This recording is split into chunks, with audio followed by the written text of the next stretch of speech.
தமிழ்நாட்டின் வளர்ச்சி பயணத்தில் ஒருவரையும் பின்தங்க விட மாட்டோம். வெல்வோம் ஒன்றாக.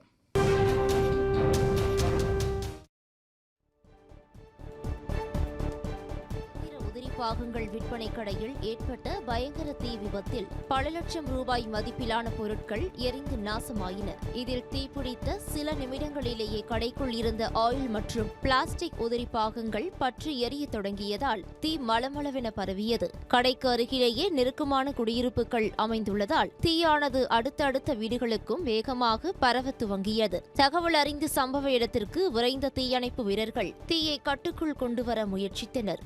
ஆனால் குறுகலான தெருக்கள் என்பதால் அவர்கள் உள்ளே நுழைவதில் பெரும் சிரமம் ஏற்பட்டது. பின்னர் பல மணி நேர போராட்டத்திற்கு பின் தீ முழுமையாக அணைக்கப்பட்டது. இதில் நல்வாய்ப்பாக யாரும் காயமடையவில்லை. இந்த விபத்திற்கு மின்கசிவு காரணமா அல்லது கவனக்குறைவா என்பது குறித்து போலீசார் விசாரணை நடத்தி வருகின்றனர். இந்த பெரும் தீ விபத்தால் காட்டூர் பகுதி புகைமண்டலமாக காட்சியளித்தது.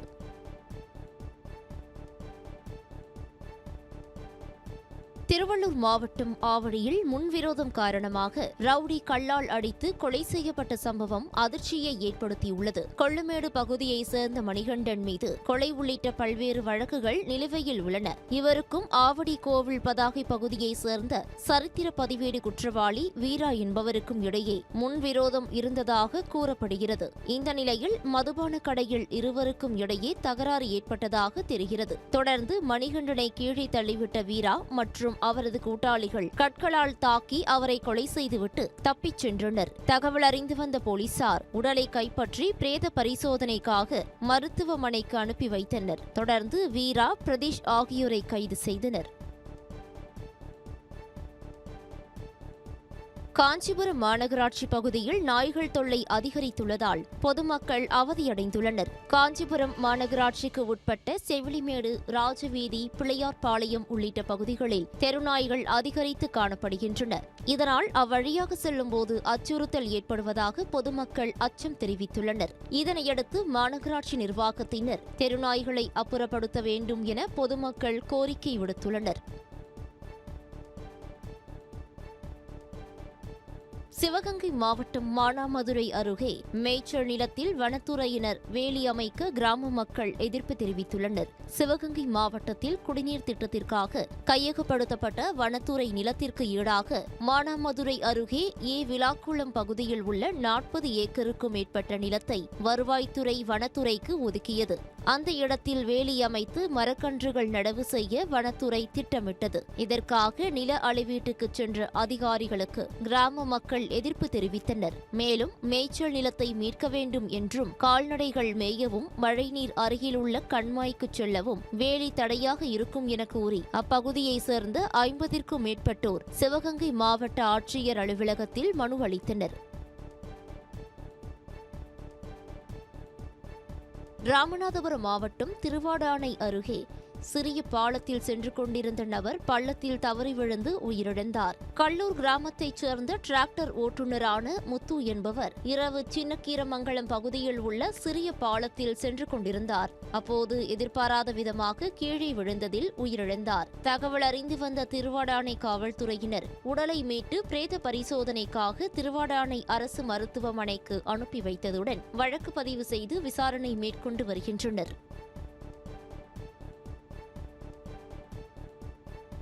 சிவகங்கை அருகே மதுபோதையில் கல்லூரி மாணவிகளுக்கு போதை கும்பல் பாலியல் தொல்லை கொடுத்த சம்பவம் பரபரப்பை ஏற்படுத்தியுள்ளது. சிவகங்கை மாவட்டம் சாலூர் கிராமத்தை சேர்ந்த பெண்கள் சிவகங்கை அரசு கல்லூரியில் கல்வி பயின்று வருகின்றனர். கடந்த 20ஆம் தேதி இரவு கூட்டுறவுப்பட்டி விலக்கில் இறங்கி சாலூர் வழியாக நடந்து சென்ற மாணவிகளை மதுபோதையில் இருசக்கர வாகனங்களில் வந்த மர்ம நபர்கள் அவதூறாக பேசி கைகளை பிடித்து இழுத்து பாலியல் தொந்தரவு செய்ததாக கூறப்படுகிறது.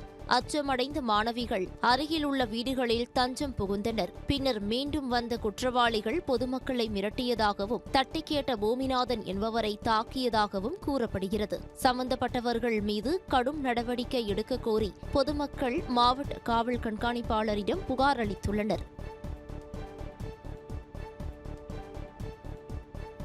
சாலை விதிமுறைகளை முறையாக கடைபிடிக்க வேண்டும் என கிருஷ்ணகிரி மாவட்ட காவல் கண்காணிப்பாளர் கேட்டுக் கொண்டுள்ளார். கிருஷ்ணகிரி மாவட்ட காவல்துறை சார்பில் தேசிய சாலை பாதுகாப்பு மாத விழாவை முன்னிட்டு கலை நிகழ்ச்சிகள், விழிப்புணர்வு பேரணி மற்றும் மருத்துவ முகாம் நடைபெற்றது. நிகழ்ச்சியை துவக்கி வைத்து பேசிய மாவட்ட காவல் கண்காணிப்பாளர் தங்கதுரை, கிருஷ்ணகிரி மாவட்டத்தில் கடந்த ஆண்டு சாலை விபத்துகளில் 700 பேர் உயிரிழந்துள்ளனர் என்றும் 1500 பேர் காயமடைந்துள்ளதாகவும் தெரிவித்தார். முறையாக சாலை விதிமுறைகளை பின்பற்றாததன் காரணமாகவே இந்த விபத்துகள் ஏற்பட்டதாகவும் தெரிவித்த அவர், பொதுமக்கள் கட்டாயம் தலைக்கவசமும் அணிவதுடன் சாலை விதிமுறைகளை கடைபிடிக்க வேண்டும் என கேட்டுக் கொண்டார். கோவை வடக்கு வட்டாட்சியர் அலுவலக வளாகத்தில் லஞ்சம் வாங்கிய அரசு ஊழியர் கையும் களவுமாக லஞ்ச ஒழிப்புத்துறை போலீசாரால் பிடிபட்ட சம்பவம் பரபரப்பை ஏற்படுத்தியுள்ளது. கோவை பாலசுந்தரம் சாலையில் உள்ள வடக்கு வட்டாட்சியர் அலுவலகத்தில் எழுத்தராக பணியாற்றி வரும் ஹரிஹரன் என்பவர் பட்டாப்பெயர் மாற்றத்திற்காக அணுகிய நபரிடம் 7000 ரூபாய் லஞ்சம் கேட்டதாக கூறப்படுகிறது.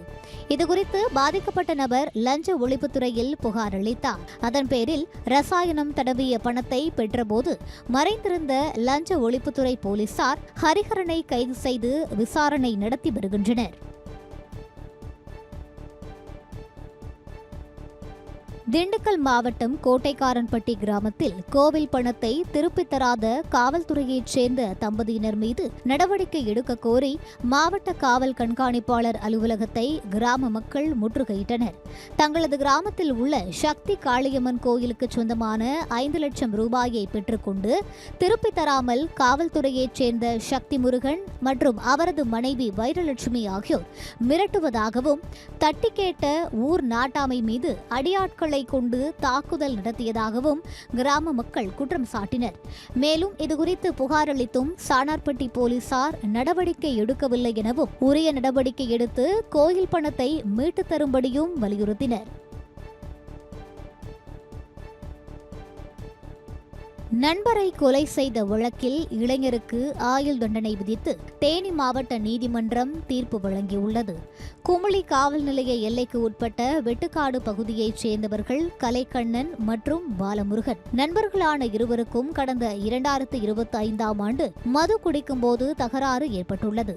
இது கைகலப்பாக மாறிய நிலையில் பாலமுருகன் கலைக்கண்ணனை இரும்பு கம்பியால் கடுமையாக தாக்கியுள்ளார். இதில் படுகாயமடைந்த கலைக்கண்ணன் சம்பவ இடத்திலேயே உயிரிழந்தார். இந்த வழக்கு விசாரணை தேனி மாவட்ட முதன்மை அமர்வு நீதிமன்றத்தில் நடைபெற்று வந்தது. இதில் பாலமுருகன் குற்றவாளி என தீர்மானிக்கப்பட்டு அவருக்கு ஆயுள் தண்டனை மற்றும் 1000 ரூபாய் அபராதம் விதித்து நீதிபதி ஸ்வர்ணம் ஜே நடராஜன் தீர்ப்பளித்தார். வேலூர் மாவட்டம் பேரணாம்பட்டு அருகே குடியிருப்புகளை ஒட்டிய வனப்பகுதியில் சிறுத்தை உலா வருவதால் பொதுமக்கள் அச்சமடைந்துள்ளனர். பேரணாம்பட்டு வன உட்கோட்டத்திற்கு உட்பட்ட கார்கூர் பகுதியில் சிறுத்தை தாக்கியதில் 2 கன்றுக்குட்டிகள் உயிரிழந்தன. தொடர்ந்து பேரணாம்பட்டு அருகே மேல்பட்டி பகுதியில் குடியிருப்புகளுக்கு அருகே வனப்பகுதியில் உள்ள குன்றின் மீது சிறுத்தை நடமாடும் வீடியோ சமூக வலைதளங்களில் வெளியானது. இதனால் அச்சமடைந்த மக்கள் சிறுத்தையை பிடிக்க வனத்துறையினர் உரிய நடவடிக்கை எடுக்க வேண்டும் என வலியுறுத்தினர். இதையடுத்து வனத்துறையினர் பட்டாசுகள் வெடித்து சிறுத்தையை வனப்பகுதிக்குள் விரட்டும் பணியில் ஈடுபட்டனர்.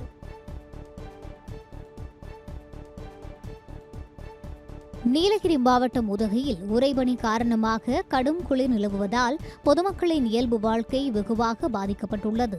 உதகை காந்தல் முக்கோணம், தலைக்குந்தா, லவுடேல் உள்ளிட்ட பகுதிகளில் புல்வெளி மைதானங்கள் வாகனங்கள் மீது வெள்ளை கம்பளம் போன்றியது போல உறைபனி படர்ந்து காணப்படுகிறது. இதனால் கடும் குளிர் நிலவி வருவதால் பொதுமக்களின் இயல்பு வாழ்க்கை வெகுவாக பாதிக்கப்பட்டது. அதிகாலை பணிக்கு செல்வோரும் தோட்ட தொழிலாளர்களும் கடும் அவதிக்குள்ளாகி வருகின்றனர். ஆங்காங்கே நெருப்பு மூட்டி மக்கள் தங்களை குளிரிலிருந்து பாதுகாத்துக் கொண்டனர். மது குடிக்க பணம் தராததால் தாயை அடித்து கொலை செய்த நபருக்கு ஆயுள் தண்டனை விதித்து உதகை குடும்ப நல நீதிமன்றம் உத்தரவிட்டுள்ளது. நீலகிரி மாவட்டம் குன்னூர் அருகே அருக்குச்சி கீழ் ஒசட்டி பகுதியைச் சேர்ந்த 80 வயது மூதாட்டி ஆலமதி என்பவரின் மகன் ராஜேந்திரன் ஓட்டுநராக உள்ளார். அரசு போக்குவரத்து கழகத்தில் பணியாற்றிய கணவரின் ஓய்வூதிய பணம் 10,000 மூதாட்டி ஆலமதிக்கு கிடைத்து வந்த நிலையில் கடந்த 2024ஆம் ஆண்டு அந்த பணத்தை கொடுக்குமாறு ராஜேந்திரன் கேட்டார். பணம் தர மறுத்ததால் ஆத்திரமடைந்த அவர் அருகே இருந்த குச்சியால் தாக்கினார். படுகாயமடைந்த மூதாட்டி சிகிச்சை பலனின்றி பரிதாபமாக உயிரிழந்த நிலையில் போலீசார் ராஜேந்திரனை கைது செய்தனர். இந்த வழக்கை விசாரித்த உதகை கூடுதல் அமர்வு நீதிமன்றம் குற்றவாளிக்கு ஆயுள் தண்டனை விதித்து உத்தரவிட்டது. தூத்துக்குடி மாவட்டம் விளாத்திகுளம் அருகே வீட்டில் கள்ள நோட்டுகள் பதுக்கி வைத்திருந்த மளிகை கடை உரிமையாளரை போலீசார் கைது செய்தனர். புதூரில் தமிழக அரசால் தடை செய்யப்பட்ட புகையிலை பொருட்கள் சட்டவிரோதமாக விற்பனை செய்யப்படுவதாக புதூர் காவல் நிலைய போலீசாருக்கு தகவல் கிடைத்தது. அதன் பேரில் முருகன் என்பவருக்கு சொந்தமான மளிகை கடையை சோதனை செய்தனர். அதில் சட்டவிரோதமாக விற்பனைக்கு வைக்கப்பட்டிருந்த புகையிலை பொருட்களை பறிமுதல் செய்தனர். தொடர்ந்து அவரது வீட்டில் சோதனை மேற்கொண்டதில் வீட்டில் பதுக்கி வைக்கப்பட்டிருந்த 3,44,000 மதிப்புள்ள கள்ள நோட்டுகளை பறிமுதல் செய்தனர். இதையடுத்து முருகனை கைது செய்து போலீசார் விசாரணை செய்து வருகின்றனர். கடலூர் மாவட்டம் ஆழ்பேட்டை சோதனைச் சாவடி அருகே உள்ள புறக்காவல் நிலையம் மீது தனியார் பேருந்து மோதி விபத்துக்குள்ளானது. புதுவையிலிருந்து கடலூர் நோக்கி புறப்பட்ட தனியார் பேருந்து ஆழ்பேட்டை சோதனை சாவடி அருகே சென்று கொண்டிருந்தது. முன்னால் சென்ற ஆட்டோவை முந்த முயன்ற தனியார் பேருந்து ஓட்டுநரின் கட்டுப்பாட்டை இழந்து அப்பகுதியில் இருந்த புறக்காவல் நிலையம் மீது மோதியது. இந்த விபத்தில் பேருந்தில் பயணித்த 11 பயணிகளுக்கு லேசான காயங்கள் ஏற்பட்டன. மேலும் காவல் நிலையம் அருகே நிறுத்தப்பட்டிருந்த 2 இருசக்கர வாகனங்களும் சேதமடைந்தன. இந்த விபத்து குறித்து புதுநகர் போலீசார் விசாரணை மேற்கொண்டு வருகின்றனர்.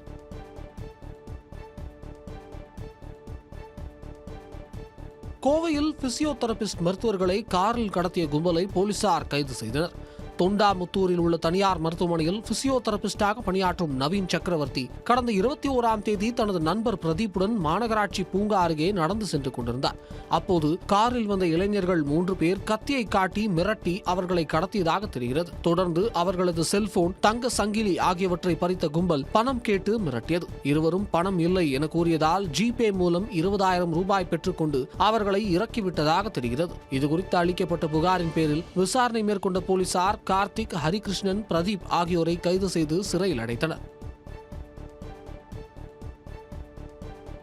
மயிலாடுதுறையில் பல்வேறு இடங்களில் சாரல் மழை பெய்ததால் சம்பா சாகுபடி அறுவடை பணிகள் செய்ய முடியாமல் விவசாயிகள் கவலை அடைந்துள்ளனர். மயிலாடுதுறையில் 1,73,000 ஏக்கர் பரப்பளவில் விவசாயிகள் சம்பா தாளடி சாகுபடி செய்யப்பட்டுள்ள நிலையில் 50% நெற்பயிர்கள் அறுவடைக்கு தயாராக உள்ளன. இதனிடையே தற்போது காலை முதல் வானம் மேகமூட்டத்துடன் காணப்பட்ட நிலையில் மாவட்டத்தின் பல்வேறு இடங்களில் சாரல் மழை பெய்தது. இதனால் அறுவடை செய்து அரசு நேரடி நெல் கொள்முதல் நிலையங்களில் கொட்டி வைக்கப்பட்ட நெல் மணிகளை தார்ப்பாய் கொண்டு விவசாயிகள் மூடி வைத்துள்ளனர். மேலும் பல்வேறு இடங்களில் அறுவடை பணிகள் பாதிக்கப்பட்டுள்ளதாகவும் விவசாயிகள் வேதனை தெரிவித்தனர். நெல்லை மாவட்டம் திசையின் விளை அருகே உவரி சுயம்புலிங்க சுவாமி கோயிலில் தைப்பூச திருவிழா கொடியேற்றத்துடன் தொடங்கியது. இதையொட்டி சுவாமிக்கு சிறப்பு அபிஷேகம் செய்து கொடி ஊர்வலமாக கொண்டுவரப்பட்டது. பின்னர் வேத மந்திரங்கள் முழங்க கொடிமரத்தில் கொடி ஏற்றப்பட்டு தீபாராதனை காண்பிக்கப்பட்டது. இதைத் தொடர்ந்து 10 நாட்கள் தினந்தோறும் சுவாமி வீதி உலா, சமய சொற்பொழிவு, பரதநாட்டியம், இன்னிசை கச்சேரி உள்ளிட்ட நிகழ்ச்சிகள் நடைபெறும் என தெரிவிக்கப்பட்டுள்ளது. விழாவின் சிகர நிகழ்வான தேரோட்டம் பிப்ரவரி 1ஆம் தேதி நடைபெறும் என தெரிவிக்கப்பட்டுள்ளது. இந்த கொடியேற்ற நிகழ்வில் நெல்லை, தூத்துக்குடி, கன்னியாகுமரி உள்ளிட்ட பகுதிகளிலிருந்து வந்திருந்த திரளான பக்தர்கள் கலந்து கொண்டனர்.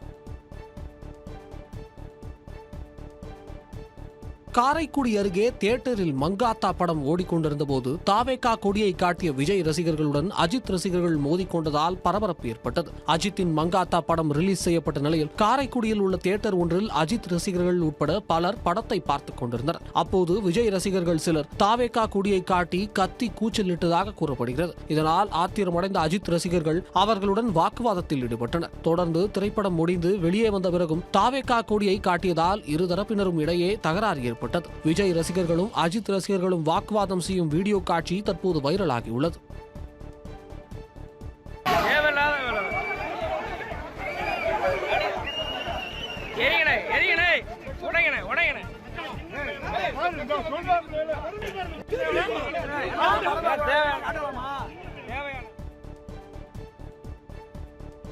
நீலகிரி மாவட்டம் உதகையில் கஞ்சா விற்பனையில் ஈடுபட்டு வந்த போக்குவரத்து காவலர் உள்ளிட்ட 3 பேர் கைது செய்யப்பட்டுள்ள சம்பவம் பரபரப்பை ஏற்படுத்தியுள்ளது. உதகையில் கஞ்சா விற்பனை செய்து கொண்டிருந்த குரூஸ் என்ற இளைஞர் கடந்த 21ஆம் தேதி கைது செய்யப்பட்டார். அவரிடம் நடத்தப்பட்ட விசாரணையில் அந்த கஞ்சாவை நகர போக்குவரத்து காவலர் நசீர் அகமதுவிடம் வாங்கியது தெரியவந்தது. இதையடுத்து நசீர் அகமது கைது செய்யப்பட்டதுடன் அவர் கொடுத்த தகவலின் பேரில் அட்டப்பாடி அடுத்த கோட்டத்துறையில் உள்ள மோகனசுந்தரம் என்பவரின் வீட்டில் இருந்து 17 கிலோ கஞ்சா தொடர்பாக முறையாக தகவல் தெரிவிக்காத உதகை நகர போக்குவரத்து காவல் உதவி ஆய்வாளர் அருண் மற்றும் மத்திய காவல் நிலைய தனிப்பிரிவு காவலர் ஜெயக்குமார் ஆகியோரை பணியிடை மாற்றம் செய்து மாவட்ட காவல் கண்காணிப்பாளர் நிஷா உத்தரவிட்டுள்ளார்.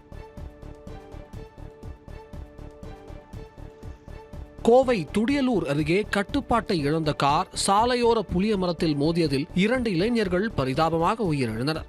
கோவை இடையார் பாலத்தை சேர்ந்தவர் ரோஹித். 18 வயதான இவர் கோவை GRT கல்லூரியில் 2ஆம் ஆண்டு பிகாம் படித்து வருகிறார். இவர் தனது நண்பர் சுதர்சனுடன் பாப்பநாயக்கம்பாளையம் சென்றுள்ளார். அங்கு தனது மற்றொரு நண்பரான ஸ்ரீனிவாசன் என்பவரை பார்த்த ரோஹித் அவரது காரை ஓட்டி பார்ப்பதாக கூறி வாங்கிச் சென்றுள்ளார். பன்னீர் மடை வரை காரை ஓட்டி பார்த்தவர் பின் நண்பரிடம் காரை ஒப்படைப்பதற்காக திரும்பியுள்ளார். ஆனால் அப்போது கார் கட்டுப்பாட்டை இழந்து சாலையோர புளிய மரத்தில் மோதியது. இதில் ரோஹித்தும் சுதர்சனும் சம்பவ இடத்திலேயே உயிரிழந்தனர். விபத்து குறித்து போலீசார் விசாரணை நடத்தி வருகின்றனர்.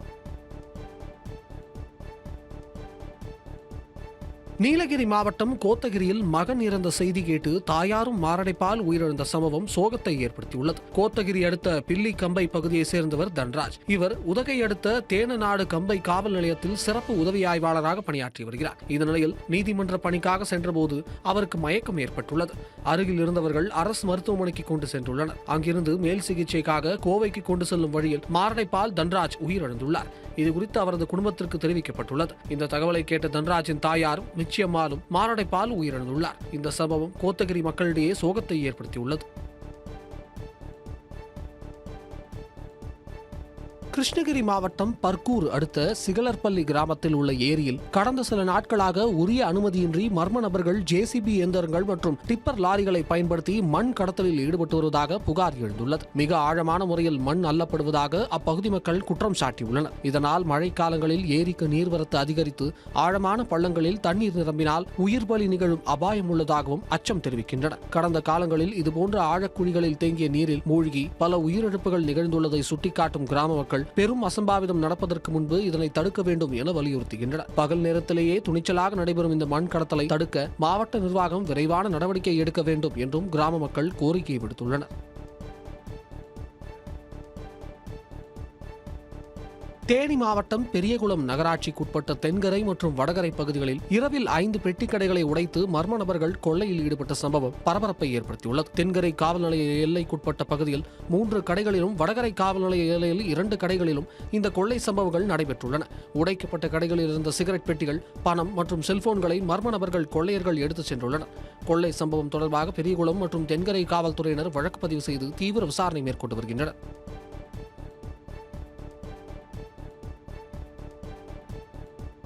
திருவள்ளூர் அருகே குப்பைகளை எடுத்து செல்லும் வாகனத்தில் தூய்மை பணியாளர்கள் ஆபத்தான முறையில் அமர்ந்து செல்லும் வீடியோ அதிர்ச்சியை ஏற்படுத்தியுள்ளது. திருவள்ளூர் மாவட்டம் மேல்நல்லாத்தூர் ஊராட்சியில் பணிபுரியும் தூய்மை பணியாளர்கள் குப்பை ஏற்றி செல்லும் வாகனத்தில் அமர்ந்து சென்றனர். ஆபத்தான முறையில் பணியாளர்கள் பயணிக்கும் வீடியோ வெளியாகி அதிர்ச்சியை ஏற்படுத்தியுள்ளது. குப்பை அள்ளும் டிராக்டரில் ஓட்டுநருக்கு இருக்கைக்கு அருகே உள்ள குறுகலான இடத்தில் 4 நபர்களும் டிராக்டரின் இன்ஜின் மற்றும் ட்ரக் ஆகியவைகளை இணைக்கக்கூடிய கம்பியின் மீது இருவரும் அமர்ந்து சென்றனர். சென்னை பிராட்வே பேருந்து நிலையம் தற்காலிகமாக மூடப்பட்டு இன்று முதல் ராயபுரம் மற்றும் தீவுத்திடல் என பேருந்துகள் பிரித்து இயக்கப்படுவதால் பொதுமக்கள் அலைக்கழிப்புக்கு உள்ளாகி வருகின்றனர். பிராட்வே பேருந்து நிலையம் மறுசீரமைப்பு செய்யப்பட உள்ளதை அடுத்து பிராட்வேயில் இருந்து ஆவடி, திருவேற்காடு, ஐயப்பன்தாங்கல், அனகாபுத்தூர், திருநின்றவூர், பூந்தமல்லி, குன்றத்தூர், தாம்பரம், கூடுவாஞ்சேரி, கீழ்கட்டளை, சைதாப்பேட்டை மேற்கு, வேளச்சேரி உள்ளிட்ட பகுதிகளுக்கு செல்லும் பேருந்துகள் ராயபுரம் தற்காலிக பேருந்து நிலையத்திலிருந்து மணலி, திருவொற்றியூர், எண்ணூர், பெரம்பலூர், அண்ணாநகர் உள்ளிட்ட சென்னையில் பிற பகுதிகளுக்கு செல்லக்கூடிய பேருந்துகள் தீவுத்திடலில் இருந்தும் இன்று முதல் இயக்கப்படும் என அறிவிக்கப்பட்டுள்ளது. பிராட்வே பேருந்து நிலையத்தை சுற்றி ஏராளமான பூ மற்றும் பழக்கடைகள், ஜவுளி கடைகள், பாத்திர கடைகள் உள்ளன. இதனால் சென்னை மக்களுக்கு பிராட்வே பேருந்து நிலையம் பேருதவியாக இருந்து வந்தது. தற்போது ராயபுரம் தீவுத்திடல் என பிரிக்கப்பட்டுள்ளதால் எந்த பேருந்துக்கு பிறகு எங்கு செல்வது என தெரியாமல் பொதுமக்கள் இங்கும் அங்குமாக ஓடி குழம்பி நிற்கின்றனர். மேலும் பயண நேரமும் தூரமும் அதிகரித்துள்ளதாகவும் அதிருப்தி தெரிவிக்கின்றனர். அதேபோல் 2 புதிய பேருந்து நிலையங்களிலும் ஓய்வறைகள் இல்லை என பேருந்து ஓட்டுநர்களும் நடத்துனர்களும் புகார் தெரிவித்திருக்கின்றனர். பழனி வரதம்மா நதி நீர்த்தேக்கத்தில் இருந்து விவசாய தேவைக்கு தண்ணீர் திறக்கப்பட்டது. பழனி அருகே மேற்கு தொடர்ச்சி மலையை ஒட்டிய பகுதிகளில் மழை பெய்தது. இதன் காரணமாக பழனி வரதம்மா நதி நீர்த்தேக்கம் முழு கொள்ளளவை எட்டியது. பொதுமக்கள் கோரிக்கையை ஏற்று முதலமைச்சரின் உத்தரவின்படி வரதம்மா நதி நீர்த்தேக்கத்தில் இருந்து தண்ணீர் திறக்கப்பட்டது. இன்று முதல் மார்ச் 21ஆம் தேதி வரை 57 நாட்களுக்கு அணையில் இருந்து தண்ணீர் திறக்கப்படும் என தெரிவிக்கப்பட்டுள்ளது. இதன் மூலம் சுற்றுவட்டார பகுதிகளில் உள்ள 3077 ஏக்கர் விவசாய நிலங்கள் பயனடைய உள்ளன. சென்னை மந்தவெள்ளி பேருந்து நிலையம் எதிரில் உள்ள டாஸ்மாக் கடையை அகற்ற வலியுறுத்தி இந்திய கம்யூனிஸ்ட் கட்சியினர் 2வது நாளாக போராட்டத்தில் ஈடுபட்டனர். மயிலாப்பூர் தொகுதிக்கு உட்பட்ட மந்தவெள்ளி பேருந்து நிலையம் எதிரே டாஸ்மாக் கடை செயல்பட்டு வருகிறது. மக்கள் நடமாட்டம் அதிகமுள்ள இடத்தில் மதுக்கடை உள்ளதால் பெண்கள் மாணவிகள் கடும் சிரமத்திற்கு ஆளாகி வந்தனர். எனவே அந்த டாஸ்மாக் கடையை அகற்ற வலியுறுத்தி இந்திய கம்யூனிஸ்ட் கட்சி சார்பில் 3 நாட்கள் போராட்டம் நடத்துவதாக அறிவிக்கப்பட்டிருந்தது. அந்த வகையில் ஜனவரி 23ஆம் தேதி தொடங்கிய போராட்டம் 2வது நாளாக நடைபெற்றது. போராட்டத்தில் ஈடுபட்டவர்கள் மதுக்கடையை மூட வலியுறுத்தி முழக்கங்களை எழுப்பினர். அதனைத் தொடர்ந்து அவர்களை போலீசார் கைது செய்தனர். நாமக்கல் மாவட்டம் கொல்லிமலை அருகே நாட்டு துப்பாக்கி வெடித்ததில் காயமடைந்த நபர் மருத்துவமனையில் அனுமதிக்கப்பட்டுள்ளார். கீழ் சோளக்காடு கிராமத்தை சேர்ந்தவர் ராஜேஷ்குமார். விவசாயியான இவர் தனது தாத்தா சின்னமூர்த்தி என்பவர் வீட்டில் வைத்திருந்த நாட்டு துப்பாக்கியை எடுத்து சுத்தம் செய்துள்ளார். அப்போது திடீரென துப்பாக்கி வெடித்ததில் ராஜேஷ்குமாரின் வலது கையின் மடிக்கட்டில் குண்டடிப்பட்டு காயம் ஏற்பட்டுள்ளது. இதையடுத்து வீட்டில் உள்ளோர் அவரை நாமக்கல்லில் உள்ள தனியார் மருத்துவமனையில் அனுமதித்தனர். இதுகுறித்த தகவல் அறிந்த போலீசார் ராஜேஷ்குமார் பயன்படுத்திய நாட்டு துப்பாக்கிக்கு உரிமம் உள்ளதா என விசாரணை நடத்தி வருகின்றனர். நாமக்கல் மாவட்டம் ராசிபுரம் அருகே புவிசார் குறியீடு வழங்கப்பட்ட மாக்கள் பாத்திரங்கள் உற்பத்தியை மத்திய அதிகாரிகள் ஆய்வு மேற்கொண்டனர். தாண்டா கவுண்டம்பாளையத்தில் மாக்கள் பாத்திரங்கள் உற்பத்தியில் 20க்கும் மேற்பட்ட குடும்பத்தினர் ஈடுபட்டு வருகின்றனர். சமீபத்தில் அந்த மாக்கள் பாத்திரங்களுக்கு புவிசார் குறியீடு வழங்கப்பட்டு இருந்தது. இந்த நிலையில் மத்திய ஜவுளி அமைச்சகத்தின் கைவினை பொருட்கள் மேம்பாட்டு ஆணையர் அம்ரித் ராஜ் தலைமையிலான குழுவினர் தாண்டா கவுண்டம்பாளையத்தில் ஆய்வு நடத்தினர். அப்போது மாக்கள் எடுக்கப்படும் மலைப்பகுதி, குவாரிகள், அவை தயாரிக்கப்படும் முறைகளை அவர்கள் பார்வையிட்டனர். மேலும் நாள் ஒன்றுக்கு எவ்வளவு மாக்கள் பாத்திரங்கள் தயார் செய்யப்படுகின்றன என்பது குறித்து உற்பத்தியாளர்களிடம் கேட்டறிந்தனர். இதனிடையே மூலப்பொருட்கள் எளிதாக கிடைக்க நடவடிக்கை எடுக்க கோரி உற்பத்தியாளர்கள் ஆணையரிடம் மனு அளித்தனர். கேரள மாநிலம் கண்ணூர் மாவட்ட அரசு மருத்துவமனையில் போக்சோ குற்றவாளி மருத்துவர் அறையின் கண்ணாடியை உடைத்த சிசிடிவி காட்சிகள் வெளியாகி பரபரப்பை ஏற்படுத்தியுள்ளது. கண்ணூர் மாவட்டம் வளப்பட்டினம் பகுதியில் பள்ளி மாணவியிடம் பாலியல் சீண்டலில் ஈடுபட்ட திருநெல்வேலியை சேர்ந்த பரமசிவன் என்பவரை போக்சோ சட்டத்தில் போலீசார் கைது செய்தனர். நீதிமன்றத்தில் ஆஜர்படுத்துவதற்கு முன் மருத்துவ பரிசோதனைக்காக கண்ணூர் மாவட்ட மருத்துவமனைக்கு பரிசோதனைக்கு அழைத்து செல்லப்பட்ட போது அவர் மருத்துவர் அறையில் ரகளையில் ஈடுபட்டதோடு அறையின் ஜன்னல் கண்ணாடியை உடைத்துள்ளார். இதுகுறித்து மருத்துவமனை கண்காணிப்பாளர் புகார் அளித்த நிலையில் போலீசார் பரமசிவத்தை நீதிமன்றத்தில் ஆஜர்படுத்தி சிறையில் அடைத்தனர்.